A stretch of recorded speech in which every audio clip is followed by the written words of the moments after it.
আজি এটা বৰ ইম্পৰ্টেণ্ট টপিকত আপোনাক মানে বুজাব বিচাৰিছোঁ। টপিকটো হৈছে যে ডাঙৰ ফেক্টৰীত মিল কৰা চাউল আৰু সৰু যেনে N70, N7085, Pro Max, Ultra Pro Max মিলত চাউল কৰিলে কোনটো ভাল হয়, এই ভিডিঅ'টোত মই সত্য সকলো দেখুৱাম। ঠিক আছে, তেতিয়াহ'লে এইটোত মই মাৰ্কেটৰ পৰা কিনি আনিছোঁ ফেক্টৰী ৰাইচ, আৰু এইটোত মই নিজে N70 plus N85 Pro and Pro Max বা Ultra Pro মেলত গৈছোঁ, আৰু 100% মই চাউলটো কম্পেয়াৰ কৰি দেখাম আপোনাক কোনটোৰ বেষ্ট হয়, ডাঙৰ ফেক্টৰী হয় নে আমি দিয়া ৰাইচ মিল যেনেকা N70 Pro Max, Ultra Pro Max rice ভাল হয়। এতিয়া ভালকৈ চাওক, ফেক্টৰী ৰাইচ ব্ৰকেন বেছি হয়, মানে বেছি ভাঙে, কিন্তু N70ত হওক বা N85ত হওক বা Pro Max হওক বা Ultra Pro Maxত হওক ফুল গ্ৰাইণ্ডাৰ হৈ আহে, চাইনিং হৈ আহে, উইথ পালিছ একদম হায়েষ্ট, মানে পালিছ হৈ আহে ধানটো, চাউলটো যাতকৈ পুৰা ধুনীয়া হয়, আৰু গুড়াটো আমাৰ গৰু ছাগলীয়ে খাব পাৰে, গাহৰিয়ে খাব পাৰে।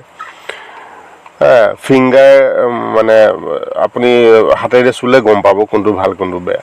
মই নিজেও আচৰিত হৈছোঁ যে এই সৰু মেচিন একটা ফেক্টৰীতকৈ ইমান ভাল কোৱালিটি দিব পাৰে বুলি। এইটো মই একদম বহুত ছাৰপ্ৰাইজ। ঠিক আছে, এইটো মানে কি জানেনে, আপুনি ৰাইচ হাইষ্ট প্ৰাইচ বিক্ৰী কৰিব পাৰে, মাহে 30,000 পৰা 50,000 টকা ইনকাম পচিবল হ'ব পাৰে, কোনো ডাঙৰ কথা নহয়। এতিয়া আপুনি ইণ্টাৰেষ্টেড নেকি? যদি ইণ্টাৰেষ্টেড হয় আমাৰ হোৱাটছআপ নম্বৰটো স্ক্ৰীণত দিয়া আছে, ফুল ডেমো যদি লাগে এইটো পাব, ফুল গাইড লাগে যদি এইটো পাব। আমাৰ হোৱাটছআপ নম্বৰ হৈছে 6001568109 আৰু 9401099155, তাতে কল কৰিব, আপুনি পাব।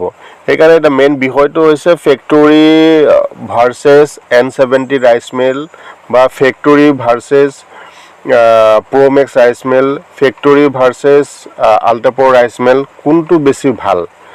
ৰিজাল্ট মই আচৰিত কৰি দেখাই দিছোঁ। আচৰিত হৈছে, আপুনি চাব ৰিজাল্টটোত বহুত মানে ডিফিকাল্ট ৰিজাল্ট, যোনটো আজিলৈকে অসমত বা কোনো হেৰি কৰা নাই। খালি মেচিন বেচিলে নহ'ব, মেচিনৰ এক্সপাৰ্টাইজ হ'ব লাগিব। আমি খালি অকল ৰাইচ মিলে বেচোঁ, আৰু সেইকাৰণে আমাৰ এক্সপাৰ্টাইজটো ৰাইচ মিলৰ ওপৰতে হয়। সেইকাৰণে A to Z আমি ইয়াতে হেৰি কৰোঁ। আমি এইটো নকৰোঁ যে 10টা প্ৰডাক্ট বেচোঁ, ৰাইচ মিলৰ বেচোঁ, পাৱাৰ টিলাৰ বেচোঁ, ট্ৰেক্টৰৰ বেচোঁ, ধান কাটা মেচিনৰ বেচোঁ, তেতিয়াহ'লে মোৰ এক্সপাৰ্টাইজ নাথাকিব। সেইকাৰণে আমি সেইটো অনুযায়ী মেকানিকো ৰাখিছোঁ, যাৰ কাৰণে আমাৰ অসমত হায়েষ্ট কাষ্টমাৰ অহাৰ কাৰণটো হৈছে যে আমি স্পেচিয়েল এইটোৰ ওপৰতে কাম কৰি আছোঁ। এনি প্ৰব্লেম, কিয় কিনাৰ সময়তো চবেই ভাল লাগে ভিডিঅ'ত চাব, হেৰি কৰিব, যাব মেচিনটো কিনিব, সেই সময়ত এটা বেলেগ এট্ৰেকশ্যন থাকে, কিন্তু পাছত প্ৰব্লেমকেইটা কি হয় সেইটোহে কণ্ট্ৰল কৰিবলৈ জানিব লাগিব, বা আমি প্ৰেক্টিকেল কৰিব জানিব লাগিব। সেইকাৰণে আমি যাতে আমাৰ